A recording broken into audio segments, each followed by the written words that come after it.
رب اشرح لي صدري ويسر لي أمري واحلل عقدة من لساني يفقه قولي اللهم صل على محمد وعلى آل محمد كما صليت على إبراهيم وعلى آل إبراهيم إنك حميد مجيد اللهم بارك على محمد وعلى آل محمد كما باركت على إبراهيم وعلى آل إبراهيم إنك حميد مجيد۔ سورہ انفال 75 آیات پر مشتمل ایک مدنی سورت ہے، اور اس سورہ مبارکہ میں اللہ جل جلالہ نے امت مسلمہ کو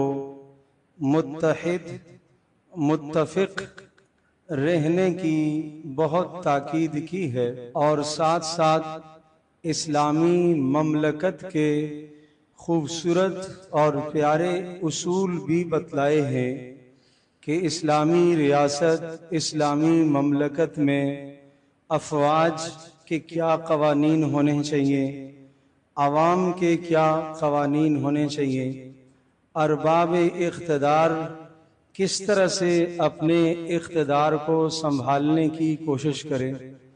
یہ ہر چھوٹے بڑے اس سلسلے کے قوانین اور اصول اللہ نے سورۃ الانفال میں ذکر فرمائے۔ پھر امت مسلمہ اپنا دفاع کیسے کرے، اپنی حفاظت کیسے کرے، جانوں کی، مالوں کی، عزتوں کی حفاظت کس طرح سے ہو، وہ اصول اور ضوابط اللہ نے یہاں ذکر فرمائے۔ چنانچہ اس سورہ مبارکہ کی آیت نمبر 24 میں ارشاد فرمایا، اے ایمان والو، اسلامی مملکت، اسلامی ریاست، امت مسلمہ کے لیے ایک بڑا اہم قانون خداوندی یہ ہے کہ جب تمہیں اللہ اور اس کا رسول پکارے، جب تمہیں اللہ اور اس کا رسول ایک ایسی شے کی طرف بلائے، ایسی چیز کی طرف بلائے جس میں تمہاری زندگی کا راز مضمر ہے، جس میں تمہاری دنیا اور آخرت دونوں جہانوں کی کامیابی کا راز مضمر ہے، ایسی چیز کہ جس پر تمہاری دنیا اور آخرت دونوں جہانوں کی کامیابی کا انحصار ہے، جب تمہیں اللہ اور اس کا رسول یعنی قرآن کریم اور پیارے رسول صلی اللہ تعالی علیہ وسلم کی تعلیمات ایسی چیز کی طرف دعوت دیں، استجیبو، تو اللہ کی بات مانو، اللہ کے رسول کی بات مانو، ایک لمحہ اس میں دیر نہ کرو، ایک لمحہ اس میں دیر نہ کرو۔ اس دیر کرنے کی ایک مثال عرض کرتا ہوں۔ حضرت ابو ہریرہ رضی اللہ تعالی عنہ ارشاد فرماتے ہیں، پیارے رسول صلی اللہ تعالی علیہ وسلم نے ایک مرتبہ حضرت انس رضی اللہ تعالی عنہ کو آواز دی۔ حضرت انس رضی اللہ تعالی عنہ نماز میں مشغول تھے۔ انہوں نے یہ خیال کیا کہ میں اپنی نماز کو مکمل کر کے پیارے رسول صلی اللہ تعالی علیہ وسلم کی خدمت میں حاضر ہو جاؤں گا۔ چنانچہ وہ نماز مکمل کر کے رسول اکرم صلی اللہ تعالی علیہ وسلم کی خدمت میں حاضر ہوئے۔ جی اللہ کے رسول، میں حاضر ہو گیا۔ پیارے رسول صلی اللہ تعالی علیہ وسلم نے ارشاد فرمایا، آپ نے میری پکار کو سنا تھا؟ جی اللہ کے رسول، سنا تھا۔ پھر کیوں نہیں آئے؟ کہا میں نماز میں مشغول تھا اور نماز سے فارغ ہوا، حاضر خدمت ہو گیا۔ پیارے رسول صلی اللہ علیہ وسلم نے ارشاد فرمایا، کیا آپ نے اللہ تبارک تعالیٰ کا یہ ارشاد نہیں سنا، یا ایہا الذین آمنوا استجیبوا للہ وللرسول اذا دعاکم لما یحییکم، کہ جب تمہیں اللہ کا رسول بلائے، اللہ کی بات پر لبیک کہو، اللہ کے رسول کی بات پر بھی تم لبیک کہو، اور جب تمہیں اللہ کا رسول پکارے تو فوری آ جاؤ۔ یہ بات نہیں سنی قرآن میں؟ جی اللہ کے رسول سنی۔ تو کہا پھر تجھے میری بات کا جواب دینا چاہیے تھا۔ کس میں ہے؟ نماز۔ اب یہاں فقہا نے ایک بحث کی ہے کہ پیارے رسول صلی اللہ تعالی علیہ وسلم کی پکار پر نماز توڑ کر جاتا ہے تو آیا اس کی نماز دوبارہ وہ پڑھے گا یا نہیں؟ بعض فقہا نے کہا یہی نماز ہے، اسی حالت میں جائے گا۔ اس قدر رسول اکرم صلی اللہ تعالی علیہ وسلم کی پکار کی اہمیت ہے۔ تو یہاں فرمایا کہ جب تمہیں اللہ اور اس کا رسول پکارے تو فوری آ جاؤ، تسلیم کر لو، مان لو اللہ کی بات، مان لو اللہ کے رسول صلی اللہ علیہ وسلم کی بات، تسلیم کر لو، مان لو، ایک لمحہ اس میں دیر نہ کرو۔ اب سوال یہ ہے کہ آج رسول اکرم صلی اللہ تعالی علیہ وسلم کی ذات گرامی تو نہیں، مگر آپ کی سیرت طیبہ تو موجود ہے، آپ کی زندگی تو موجود ہے۔ زندگی سے ہمیں یہ پتہ چلتا ہے کہ اس وقت مجھے کیا کرنا چاہیے، اس وقت میرے لیے پیارے رسول صلی اللہ تعالی علیہ وسلم کی جانب سے کیا مطالبہ ہے، اس مطالبے کو مجھے پورا کرنا چاہیے۔ یہی حکم اس وقت کا ہے کہ جب اللہ اور اس کا رسول تمہیں پکارے تو اس پکار پر فوری لبیک کہو۔ سوال یہ ہے، ہم ذرا اپنی زندگی کا احتساب کریں۔ ہم اپنے گھر میں بیٹھے ہوئے ہیں، کوئی رسول اکرم صلی اللہ تعالی وسلم کی تعلیم ہمارے سامنے آتی ہے، کوئی آپ کی سنت ہمارے سامنے آتی ہے، کوئی آپ کا اسوہ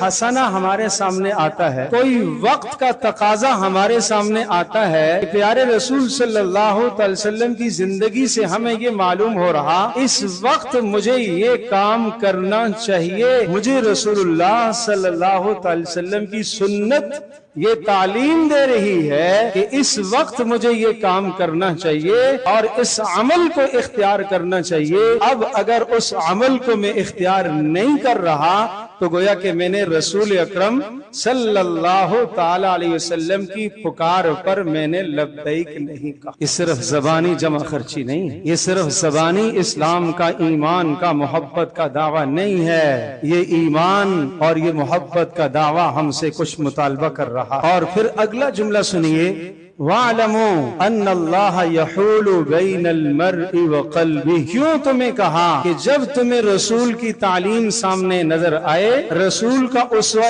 حسنہ تمہیں نظر آئے، پیارے رسول صلی اللہ تعالی علیہ وسلم کی زندگی سے تمہیں یہ حکم مل رہا ہے کہ اس وقت مجھے یہ کرنا چاہیے، اس میں تاخیر نہ کرو، اس میں دیر نہ کرو۔ کیوں؟ وَاعْلَمُوا أَنَّ اللَّهَ يَحُولُ بَيْنَ الْمَرْءِ وَقَلْبِهِ۔ سمجھ لو کہ اللہ تبارک تعالی تمہارے اور تمہارے دل کے درمیان میں حائل ہے۔ کہیں رسول اللہ کی سنت کو تم چھوڑو گے، آپ کے اسوہ حسنہ کو ترک کر دو گے۔ اس وقت کا تقاضا یہ تھا کہ تمہیں اس سنت پر عمل کرنا چاہیے تھا، مگر نہیں کیا تو یاد رکھنا اللہ تمہارے اور تمہارے دل کے بیچ میں حائل ہے، کہیں ایمان کی توفیق تم سے سلب نہ کر۔ ترک سنت کا اتنا نقصان، اتنا بڑا نقصان ہے، کہیں ایمان کی توفیق سلب نہ ہو جائے، کہیں عمل کی توفیق سلب نہ ہو جائے، کہیں عمل صالح کی توفیق تم سے چھن نہ جائے اور بعد میں تم کرنا بھی چاہو نہ کر سکو، اس لیے کہ یہ وقت تھا اس عمل کے کرنے کا۔ اس وقت اگر تم نے وہ عمل نہیں کیا تو بعد میں کوشش کے باوجود بھی ایسا نہ ہو کہ تم اس عمل سے محروم ہو جاؤ۔ وَاعْلَمُوا أَنَّ اللَّهَ يَحُولُ بَيْنَ الْمَرْءِ وَقَلْبِهِ۔ اور پھر فرمایا وَأَنَّهُ إِلَيْهِ تُحْشَرُونَ۔ اور اس بات کا عقیدہ تمہیں رکھنا ہے، اس بات کا نظریہ تمہیں جمانا ہے، اپنے دل و دماغ میں اس بات کو بٹھانا ہے کہ تمہیں اپنے اللہ کے پاس پہنچنا ہے، تمہیں اپنے اللہ کے سامنے جواب دے ہو۔ اس وقت ایک جگہ خرچ کرنے کی بات آ رہی، مجھے رسول اللہ صلی اللہ علیہ وسلم کا اسوہ حسنہ یہ تعلیم دے رہا ہے یہاں خرچ کرنا چاہیے، میں نہیں خرچ کر رہا تو میں نے گویا کہ رسول اکرم صلی اللہ تعالی وسلم کی پکار پر لبیک نہیں کہا۔ اس وقت مجھے رسول کی تعلیم یہ بتا رہی، رسول اللہ صلی اللہ علیہ وسلم کی سیرت یہ بتا رہی کہ مجھے یہود و نصارہ کی تمام مصنوعات سے علیحدگی اختیار کرنی چاہیے، بائیکاٹ کرنا چاہیے۔ وہ تمام کی تمام اقوام کہ جن کا مال امت مسلمہ کے خلاف استعمال ہوتا ہے، امت مسلمہ کے خونوں کو جو تباہ و برباد کر رہے ہیں، مجھے اس وقت ان کا سہولت کار نہیں بننا چاہیے۔ اسلام مجھے یہ تعلیم دیتا ہے محمد رسول اللہ صلی اللہ علیہ وسلم کی سیرت مجھے یہ بتاتی ہے، پیارے رسول صلی اللہ علیہ وسلم کا لایا ہوا قرآن کریم مجھے یہ درس دیتا ہے کہ مجھے اس وقت اپنے مال کو اس جگہ سے روکنا چاہیے جہاں مسلمان کو نقصان پہنچا۔ مجھے ایسی اقوام کو فائدہ نہیں پہنچانا چاہیے، مجھے ایسی قوموں کے ساتھ اپنے کاروباری علائق استوار نہیں رکھنے چاہیے، ایسی قوموں کے ساتھ اپنے کاروباری تعلقات نہیں قائم کرنے چاہیے۔ مجھے شیطان اندر سے وسوسہ ڈالے گا، خیال ڈالے گا تیرے ایک کے بائیکاٹ کرنے سے کیا ہوتا ہے، مگر مجھے رسول اکرم صلی اللہ علیہ وسلم کی تعلیم یہ بتا رہی ہے جب اللہ اور اس کے رسول کا حکم آ جائے، سارا معاشرہ ایک طرف ہو، تو ایک طرف ہے تو تو کامیاب۔ اجتماعیت کو نہ دیکھو، یہ نہ دیکھو سب کیا کر رہے ہیں، یہ دیکھو حق اور درست کیا ہے، درست کیا بات ہے، حق بات کیا ہے، حق کی پیروی کرو، درست کی پیروی کرو، درست بات کی اتباع کرو۔ اللہم ارنا الحق حقا ورزقنا اتباعہ، پیارے رسول صلی اللہ علیہ وسلم کی خوبصورت اور مبارک دعاؤں میں سے یہ دعا ہے، اے اللہ میرے سامنے حق کو واضح کر دے اور حق کی اتباع کرنے کی مجھے توفیق عطا فرما۔ کیا رسول اللہ صلی اللہ علیہ وسلم کے سامنے حق کھلا ہوا نہیں تھا؟ کیا آپ حق کی اتباع کرنے والے نہیں تھے؟ مگر امت کو یہ سبق سکھایا ہے، یہ سمجھایا ہے، وَأَرِنَا الْبَاطِلَ بَاطِلًا وَارْزُقْنَا اجْتِنَابَهُ، اے اللہ میرے سامنے باطل کو کھول کر رکھ دے اور باطل سے بچنے کی مجھے توفیق عطا۔ اس لیے ہمیں یہ سوچنا ہے کہ اس وقت ہم کہاں کھڑے ہیں۔ ہر آدمی اپنی ذات کا، اپنی ذات سے شروع کرے، اپنے گھر سے شروع کرے۔ یاد رکھیے گا، اگلی بات عرض کرنے سے پہلے ایک تمہید ذہن نشین کیجئے گا، جو اگلی بات میں کہنے لگا ہوں وہ بڑی اہم بات۔ آپ، میں، ہم سب اس وقت جو یہاں بیٹھے ہیں نمازی ہیں، ٹھیک ہے، روزہ بھی رکھ لیتے ہیں، بہت اچھا، زکوٰۃ بھی دے دیتے ہیں، بہت اچھا، خرچ بھی کر لیتے ہیں، بہت اچھا، اور قرآن کریم کی تلاوت بھی کر لیتے ہیں، الحمدللہ، تہجد کی نماز بھی پڑھ لیتے ہیں، الحمدللہ۔ یہ سارے کے سارے کام کیا ہیں؟ اعمال صالحہ۔ کیا کہتے ہیں ان کو؟ اعمال صالحہ۔ کیا نجات کا دار و مدار یا عذاب سے بچنے کا دار و مدار یہی اعمال؟ یہ ہے سوال۔ اللہ کے غضب اور غصے سے بچنے کے لیے کیا یہ اعمال کافی ہیں؟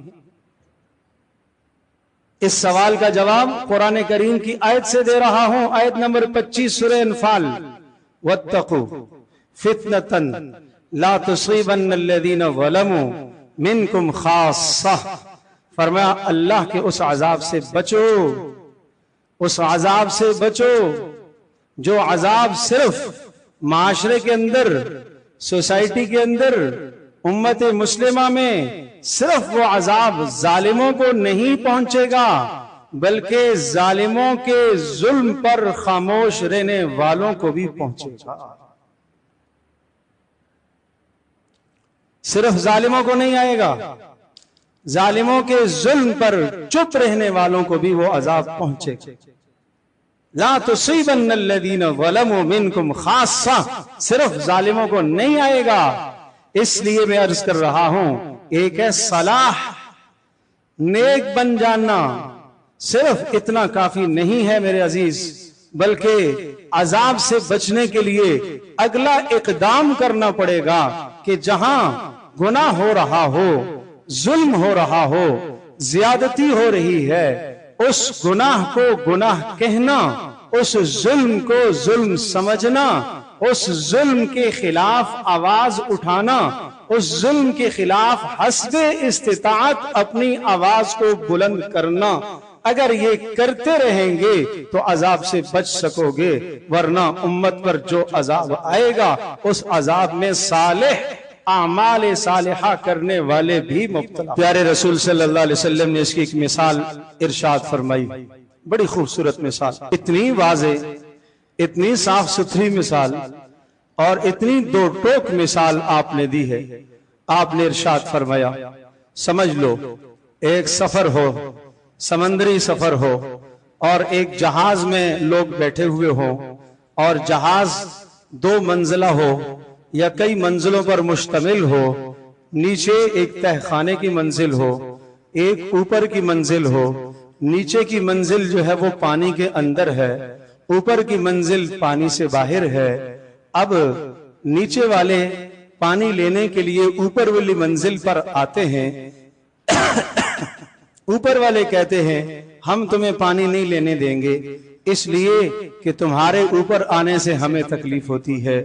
وہ کہتے ہیں اچھا جی ٹھیک ہے، اگر تم نہیں لینے دو گے تو پھر ہم نچلے حصے میں ہی جہاز میں یا کشتی میں سوراخ کر لیں گے اور وہاں سے ہم پانی حاصل کریں گے۔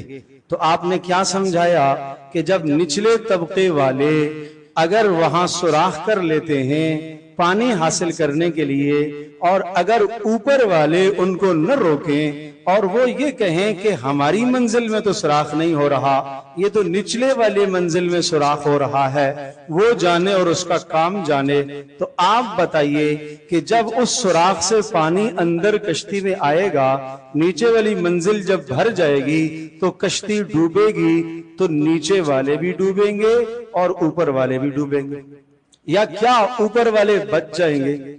وہ لوگ نہیں بچے۔ ان کو کیا چاہیے تھا؟ ان کو یہ چاہیے تھا کہ نیچے والوں کو روکتے، ان کا ہاتھ پکڑتے۔ اب سمجھیے گا، من رآ منکم منکرن، اگر کوئی آدمی کسی گناہ کو دیکھے فلیغیرہ، اس گناہ کو اپنے ہاتھ سے روکے۔ ان کا ہاتھ پکڑنا چاہیے تھا انہیں، اور اگر یہ نہ کر سکیں فَإِن لَمْ يَسْتَطِعْ فَبِلِسَانِهِ، یہ نہ کر سکیں تو کم از کم زبان سے تو روکتے، غلط کر رہے ہو تم۔ اور اگر یہ بھی نہ کر سکتے تو پھر تیسرا درجہ تھا فَإِن لَمْ يَسْتَطِعْ فَبِقَلْبِهِ، دل سے غلط تو سمجھتے، برا تو سمجھتے، یہ غلط ہو رہا ہے، یہ سب کچھ غلط ہو رہا ہے۔ اپنے معاشرے کے اندر اگر قرب و جوار میں غلطی آدمی دیکھے اور اس غلطی کو غلطی نہ سمجھے، اس برائی کو برائی نہ سمجھے، گھر کے اندر ہونے والی برائی کو برائی نہ سمجھے، تہجد بھی پڑھ رہا ہے اور نوافل بھی ادا کر رہا، تلاوت کا بھی پابند ہے، روزے دار بھی ہے، سب کے سب اعمال صالحہ موجود ہیں، مگر مصلح نہیں ہے۔ صالح ہے، مصلح نہیں ہے۔ کیا معنی؟ خود نیکی تو کر رہا ہے، دوسروں کے لیے فکر مند نہیں ہے۔ جب دوسروں کے لیے فکر مند نہیں ہے تو اب قرآن کیا کہتا ہے؟ وہ عذاب جو اس گناہ کرنے والے پر آئے گا، اس عذاب کا حصہ تم بھی بنو گے، اس عذاب کا حصہ تم بھی بنو گے۔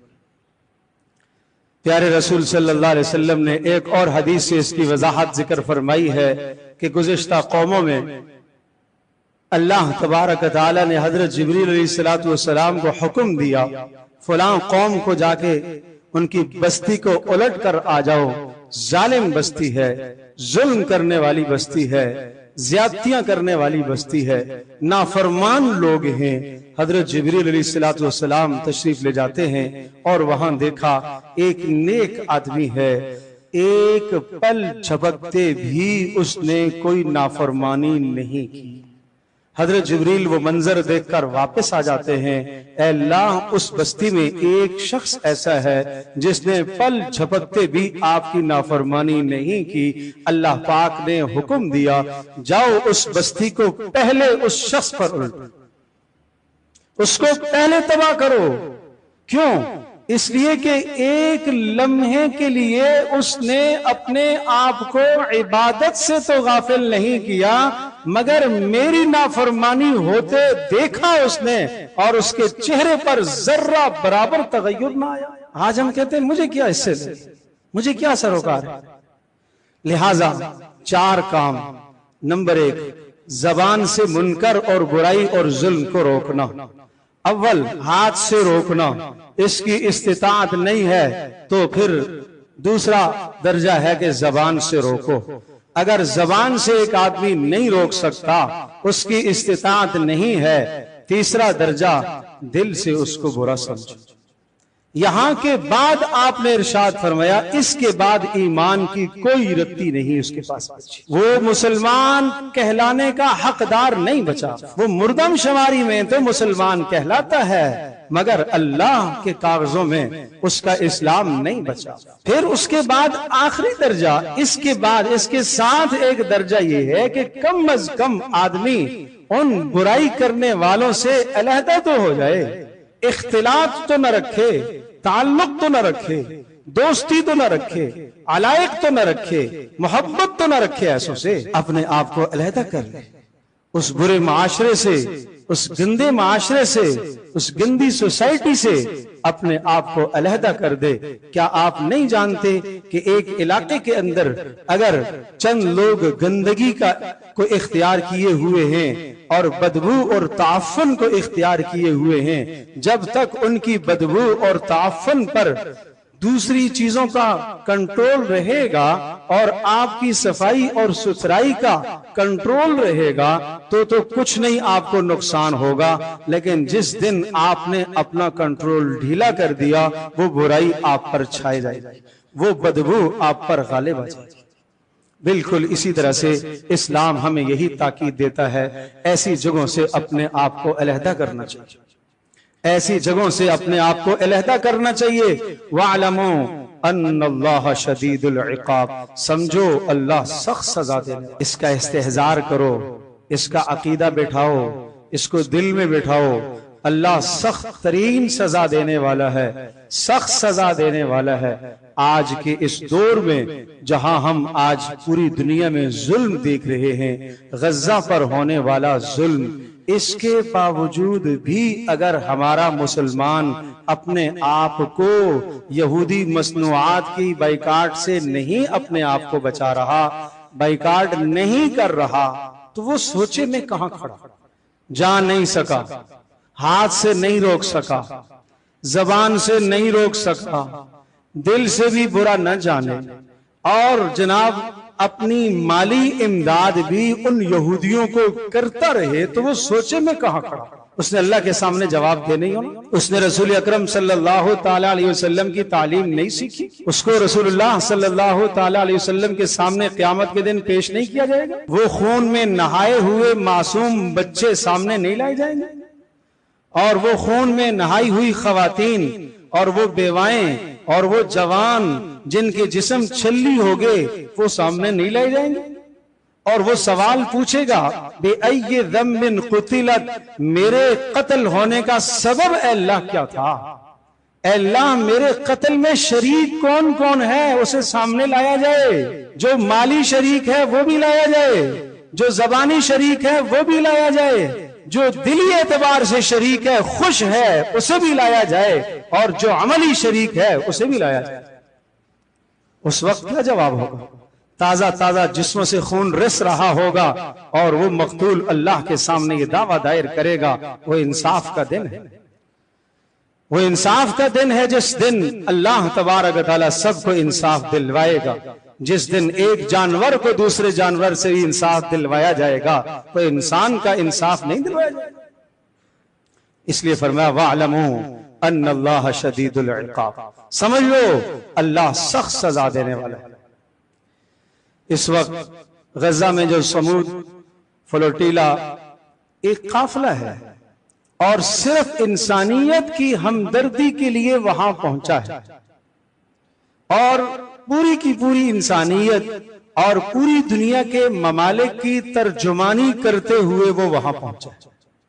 تو اب اگر اس کے ساتھ ظلم اور زیادتی جو ہو رہی ہے اور جارحیت یہود کی طرف سے ہو رہی ہے، اسرائیل کی طرف سے اس کے ساتھ جو ظلم اور زیادتی ہے، ملکی قوانین اور اقدار کو بھی پامال کیا گیا، اخلاقی اقدار کو بھی پامال کیا گیا، بین الاقوامی اقدار کو بھی پامال کیا گیا، انسانی اقدار کو بھی پامال کیا گیا اور تمام کی تمام حدود کو پامال کر کے اس قافلے کو جارحیت کا نشانہ بنانا سراسر ظلم ہے۔ اور اگر اس ظلم کے خلاف ہر شخص نے اپنی حیثیت کے مطابق آواز نہ اٹھائی تو پھر اللہ کا عذاب جو اس قوم پر آنے والا ہے اس عذاب میں ایسا نہ ہو کہ پھر ہم بھی پس جائیں۔